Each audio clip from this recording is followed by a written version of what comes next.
Well, welcome to this thought for the day on, what are we? April the 13th. It's Easter Monday. Happy Easter to everyone in this moment when it feels like we may not be celebrating Easter like we normally do.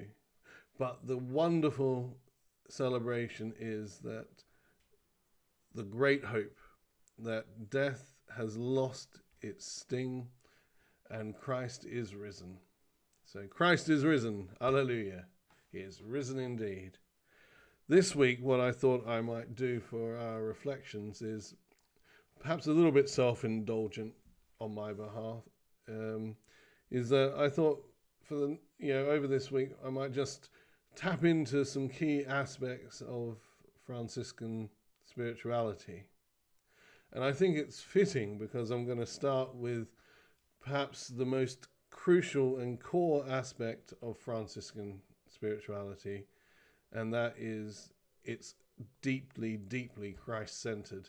And as we have just celebrated Resurrection Sunday, and all that means from Christ in redeeming the whole world and reconciling the whole world and creation back to God himself, I think it's just fitting to start with the absolute core tenet of Francis and the spirituality that we've inherited. I also believe that the Franciscan way of life and contribution is probably one of the best hidden secrets within the Anglican, not just the Anglican Communion, but also the worldwide church.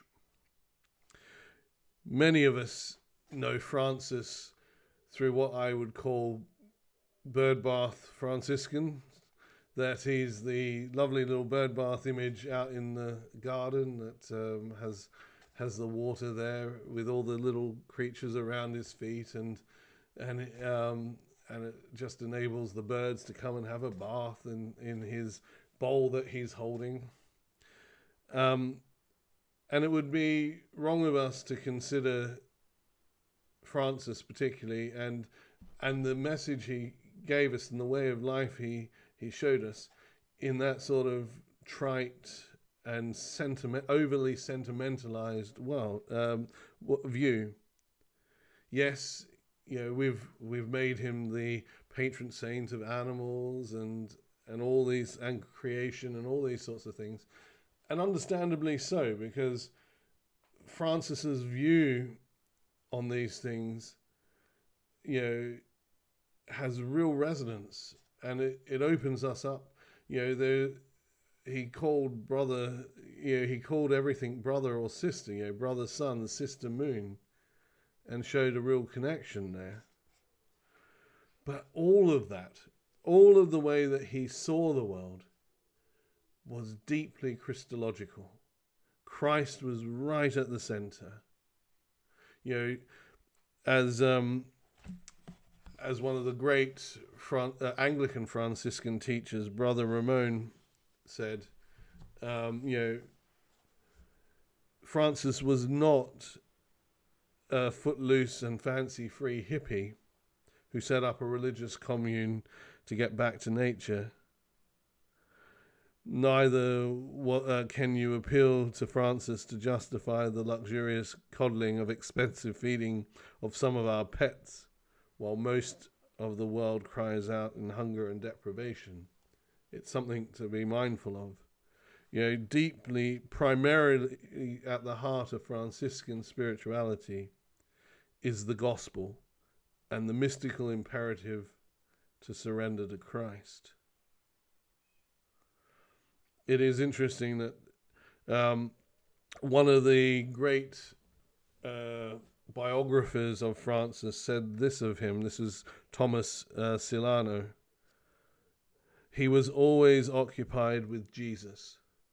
Jesus he bore in his heart, Jesus in his mouth, Jesus in his ears, Jesus in his eyes, Jesus in his hands, and Jesus in the rest of his members.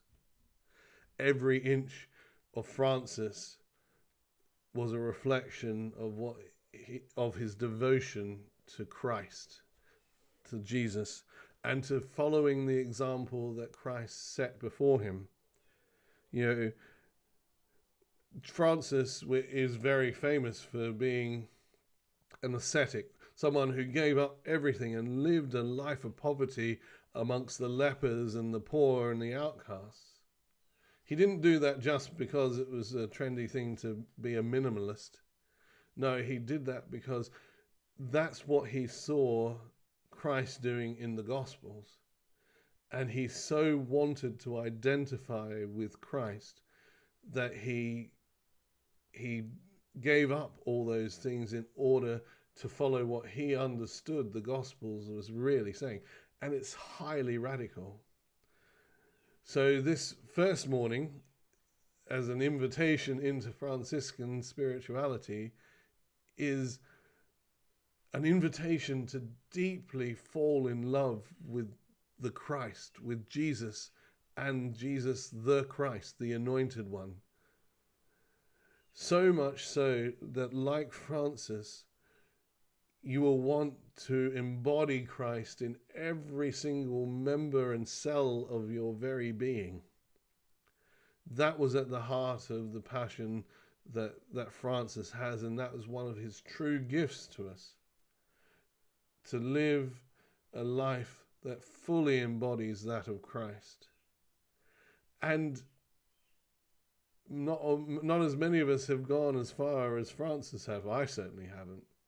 However, he is an example to us to see that, well, and a challenge to us to say, well, is what we're doing, is how we spend our money, is it how we live our life a way that resembles Christ in every member of our being?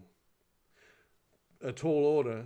And, the wonderful thing is that we live by the grace of God, not by the works that we do. But however, the deeper our love for Christ becomes, I think what Francis shows us is the more the things of this world and the comforts of this world actually mean little. Francis's capacity to love Christ was immense. Therefore, his ability to give up the things of this world was immense. But God asks us, really, and this is the Franciscan legacy, is that he asks us to love him as much as possible. For some of us, that may not be to the extent that Francis can. But God is a God of intention. And the more we lean towards God, the more our intention is towards God, the more we are able to receive God's grace. So even in our little capacity, when Peter was asked by Jesus after the crucifixion, once he rose again, "Do you love me?" He was asking Peter to love him as much as Peter possibly could. No more, no less. He understood where Peter was at. And he asked that the same as us. Francis shows us that model. That we're invited to love Jesus and the Christ in every ounce of our being. But even if we're only able to move so far, God honors that. God's grace covers that.